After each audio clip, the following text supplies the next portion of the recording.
जय हो। विनीत जय हो में आपका स्वागत है।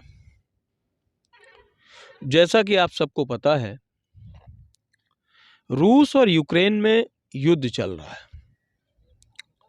2 दिन पहले एक खबर आई जिसमें रूस के राष्ट्रपति व्लादिमीर पुतिन ने कहा कि हमारी न्यूक्लियर डिटरेंस फोर्स तैयार रहे।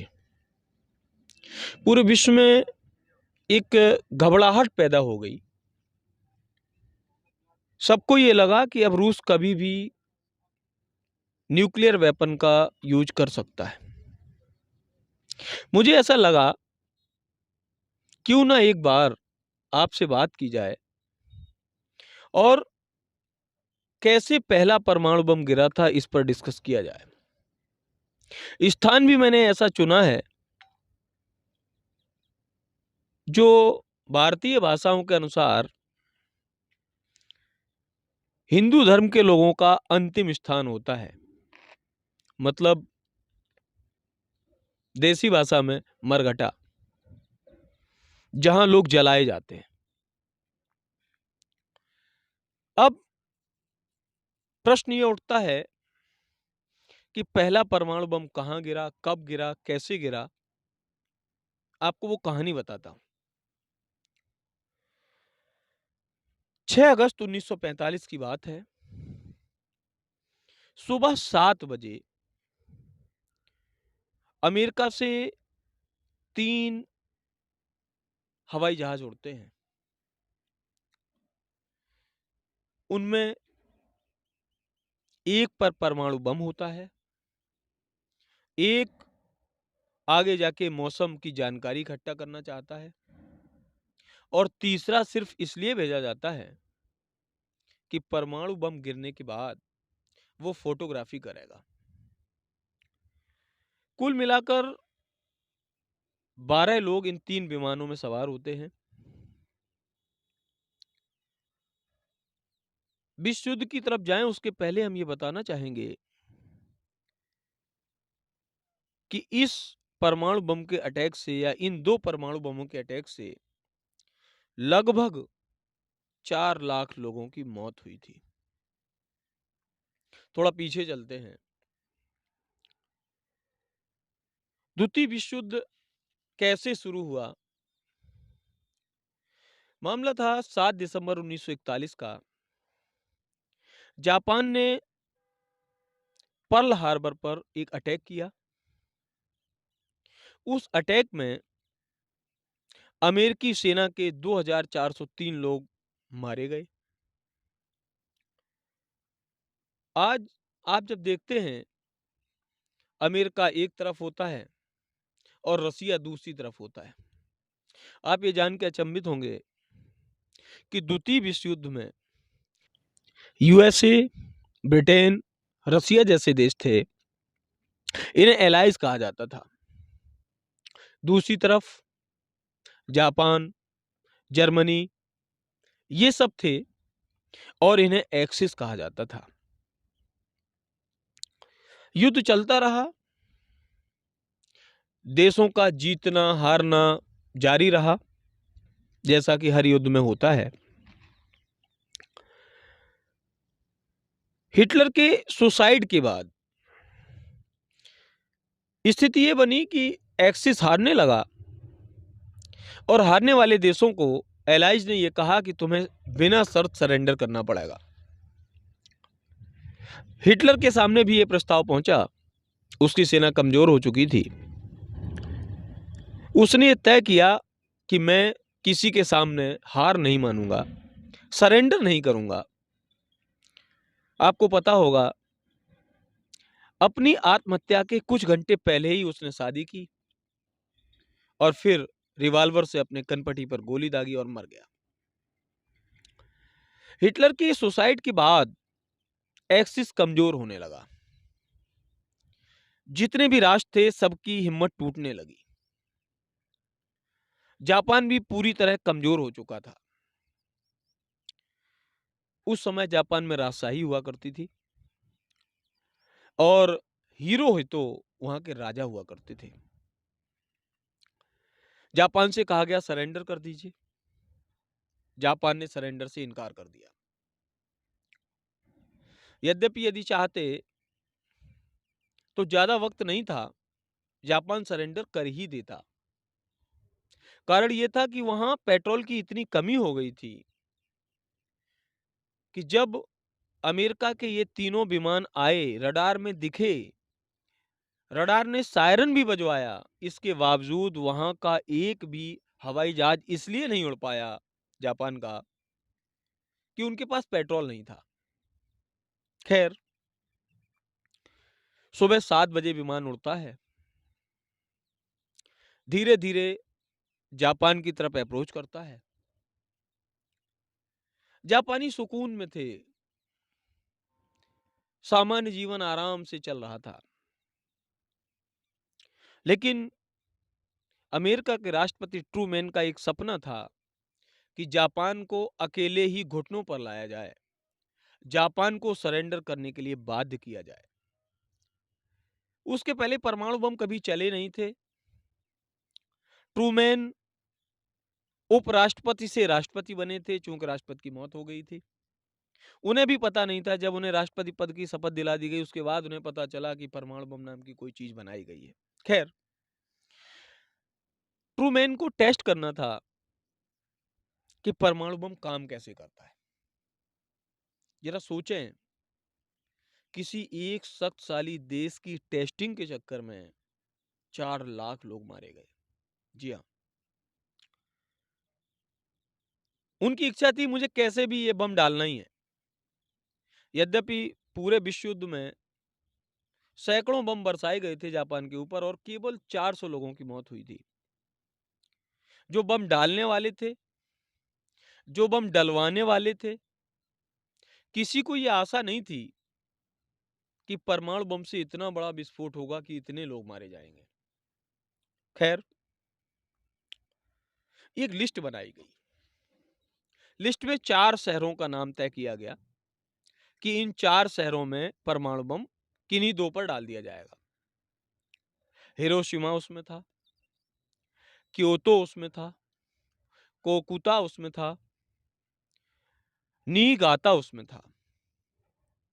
मतलब आप सुन पा रहे होंगे कि नागासाकी का कहीं नाम ही नहीं था, कोई मतलब ही नहीं था नागासाकी का। खैर, 6 अगस्त 1945 को सुबह 7 बजे जब अमेरिकन विमान उड़े, तो जिस विमान से बम डाला गया उसका नाम था एनोलोब ए। एक विमान उसके आगे उड़ रहा था, एक विमान उसके पीछे उड़ रहा था। आगे वाला जो विमान था, उसका टारगेट था कि वो मौसम देखेगा और सूचित करेगा कि मौसम कैसा है, बम डाला जा सकता है या नहीं डाला जा सकता। वक्त खराब था जापान के लिए, मौसम अच्छा था। जो आगे वाला बम था, आगे वाला प्लेन था, वो मौसम भी बताता और दूसरे एनालॉग के लिए सुरक्षा भी प्रदान करता। पहुंचते हैं और एक बम डाला जाता है जिसका नाम है लिटिल बॉय। लिटिल बॉय क्यों पड़ा इसका नाम, इसके पीछे एक कहानी है, बाद में कभी बताऊंगा। ये 4 टन वजन का एक बहुत बड़ा बम था। जब इस बम को ऊपर से गिराया गया तो लगभग 43 सेकंड इसे हवा से जमीन के करीब आने में लगे।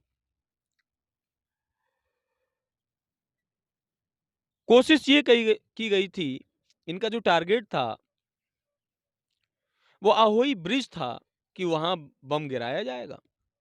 लेकिन हवा थोड़ी तेज थी, इसलिए बम ने उन 43 सेकंड में अपनी डिस्टेंस कवर कर ली और 250 मीटर दूर एक सीमा सर्जिकल क्लिनिक था, उसके लगभग 500 फीट ऊपर वो बम फटता है। वो जो विस्फोटक था उसमें 12,500 टीएनटी की क्षमता थी। टीएनटी एक मापक पैमाना मान लें, आज की तारीख में टीएनटी सबसे विस्फोटक माना जाता है। जैसे ही बम फटता है, जमीन पे बहुत बड़ा गड्ढा हो जाता है। 1 किलोमीटर रेडियस में कोई नहीं बचता। जो टेम्परेचर है, लोगों का कहना है कि लाखों डिग्री सेल्सियस तक चला जाता है। जो ये शहर था हिरोशिमा, 1 मिनट से कम समय में 80% शहर बर्बाद हो जाता है। टेम्परेचर इतना ज्यादा हो जाता है कि लोगों के शरीर गल जाते हैं। मतलब आप कह सकते हैं हम यहाँ बैठे हैं और अचानक बम गिर जाए तो ये जो खाल है, शरीर है, ये हवा हो जाए, ये गल जाए। लोगों की जलने से मौत हो जाती है। 80% घर बर्बाद हो जाते हैं और पहले झटके में ही लगभग 1 लाख लोगों की मौत हो जाती है। कुछ विशेषज्ञों का यह कहना भी है कि उस जगह का तापमान लगभग 10 लाख डिग्री सेल्सियस हो गया हो था। आप जरा विचार करें, 100 डिग्री सेंटीग्रेड पर पानी उबलने लगता है और किसी स्थान का तापमान 10 लाख डिग्री सेंटीग्रेड हो जाए। कल्पना करें क्या क्या गर्मी रही होगी। खैर, इस भयावह घटना की रिपोर्टिंग करने वाला पहला व्यक्ति था, एक पत्रकार था। उसका नाम था सातोशी नाकामुरा। टॉमी नाम की एक एजेंसी थी, उसके लिए वो काम करता था। ये उसका भाग्य था कि वो बच गया। उसे हिरोशिमा में ही रुकना था, लेकिन हिरोशिमा से पहले उसके कुछ दोस्त मिल जाते हैं, उनके साथ वो पार्टी करता है। दोस्त कहते हैं आज की रात यहीं रुक जाओ, कल सुबह चले जाना। वो उनकी बात मान लेता है, वहीं रुक जाता है। उनके उसके दोस्तों के कहने के कारण उसकी जान बच जाती है। जब सातोशी नाकामुरा ने पहली बार अपने ब्यूरो चीफ को यह सूचना प्रदान करने की कोशिश की, तो आप अचंभित होंगे कि जब उसने बताया कि लगभग 1,70,000 लोग अब तक मर चुके हैं, एक बम फटा है, तो जो ब्यूरो चीफ था वो हंसा। उसने कहा मैंने आज तक ऐसा कोई बम नहीं सुना जो एक बम के फटने से 1,70,000 लोग मर जाएं। मैंने जापानी सेना के लोगों से अपने सूत्रों से बात की है और उनका भी कहना है कि इस प्रकार का कोई बम नहीं है। लोगों का यह भी कहना है कि जो पत्रकार था नाकामुरा, वो बहुत बुरी तरह चिल्लाया अपने ब्यूरो चीफ पर और उसने कहा कि मैं घटना स्थल पर हूं, मैंने जो देखा है मैं उसे बयां कर रहा हूं। खैर, वो खबर दुनिया तक आती है, पूरा जापान शोक में डूब जाता है। ये वो दौर था जब टेलीविजन, सोशल मीडिया कुछ भी नहीं हुआ करता था। लोगों को सूचना केवल रेडियो संदेश के द्वारा मिला करती थी। पूरा जापान दुख में डूबा था, लोग परेशान थे। यहाँ एक बताने वाली बात और ये है, कहा यह जाता है कि इस हमले में लगभग 70% डॉक्टरों की मौत हो गई। ज्यादा लोगों की मौत इसलिए भी हुई कि जब लोग झुलस गए या जल गए और उन्हें अस्पताल पहुंचाया गया, तो वहां इलाज करने वाले लोग मौजूद नहीं थे। क्यों? डॉक्टर्स पहले ही खत्म हो चुके थे। 3 दिन गुजरे थे और फिर आता है 9 अगस्त 1945 का दिन। सुबह 9 बजे एक बार पुनः अमेरिका से हवाई जहाज उड़ते हैं। अब की बार उनका टारगेट था क्योतो शहर, लेकिन क्योतो का भाग्य मान लीजिए, अमेरिका के जो वॉर सेक्रेटरी थे वो अपनी हनीमून बनाने जापान आए थे और क्योतो शहर में वो रुके थे।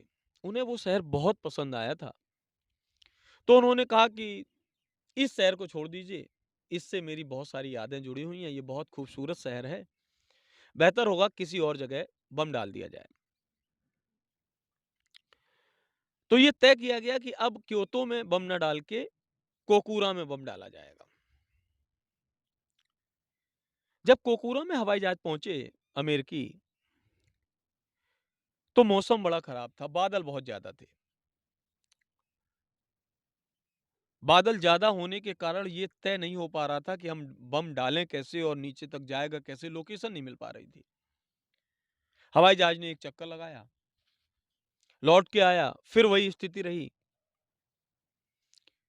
तो बताया, अपने बेस को डिटेल दिया कि मौसम बहुत खराब है, संभव नहीं है कि हम बम डाला जाए।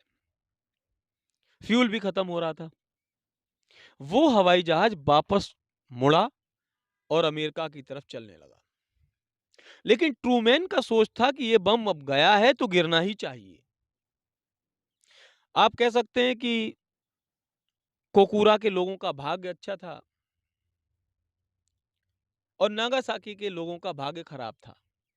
नागासाकी पूरे प्रोजेक्ट में कहीं था ही नहीं, उसका कोई नाम ही नहीं आया था कि यहां भी बम गिराया जा सकता है। लेकिन फ्यूल की कमी के कारण जब वापस आ रहा था अमेरिकी विमान, तो बीच में एक शहर दिखा जिसका नाम था नागासाकी। ये पहाड़ी शहर है, मतलब चारों तरफ पहाड़ों से घिरा हुआ है। लोग सुकून से जिंदगी जी रहे थे, बिल्कुल शांति थी। लोगों को भय इसलिए भी नहीं था कि वहां कोई भी मिलिट्री इस्टेब्लिशमेंट नहीं था। ये वो स्थान था जहां से सप्लाई तो होती थी, लेकिन कोई मिलिट्री इस्टेब्लिशमेंट वहां नहीं था। वापसी में जाते जाते एक परमाणु बम नागासाकी पर भी गिरा दिया गया। चूंकि पहाड़ी क्षेत्र था, तो उसका फैलाव ज्यादा दूर न होकर उसी शहर भर में रहा। इसके बावजूद पहले 1 मिनट में 70,000 लोगों की वहां मौत हो जाती है। पूरा शहर बर्बाद हो जाता है। 1 किलोमीटर के आसपास जो मकान थे 90% वो ध्वस्त हो जाते हैं।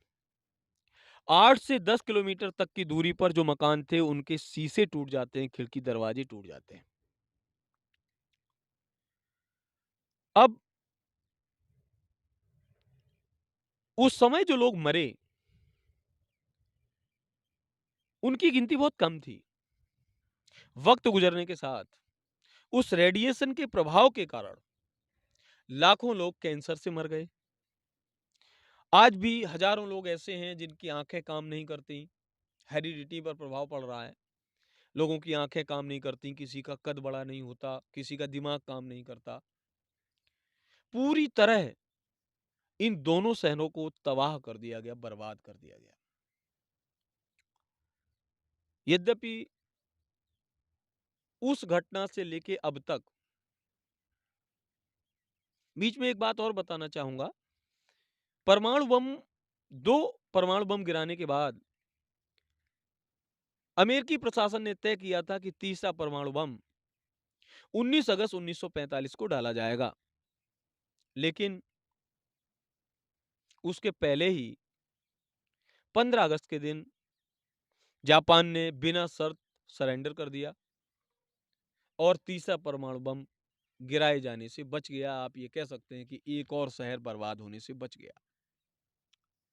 इस पूरी कहानी को सुनाने का उद्देश्य और तात्पर्य सिर्फ इतना है कि जब ये परमाणु बम गिराए गए थे तो शुरुआती दौर था, परमाणु बम नए नए बनाए गए थे।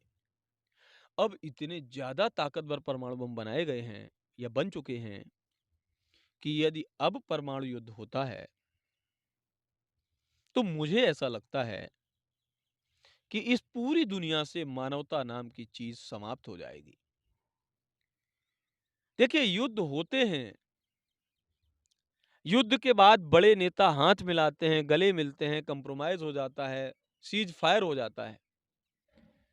लेकिन दोस्तों, पूरी दुनिया में ये इस बात के प्रमाण मौजूद हैं कि हजारों बहनें अपने भाई खो देती हैं, हजारों बच्चे अपने पिता को खो देते हैं, हजारों माताएं अपने बेटों को खो देती हैं और हजारों महिलाएं अपने सुहाग को खो देती हैं।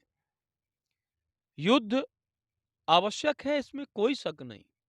जब आपके आत्मसम्मान की बात हो तो युद्ध होता है, होना चाहिए।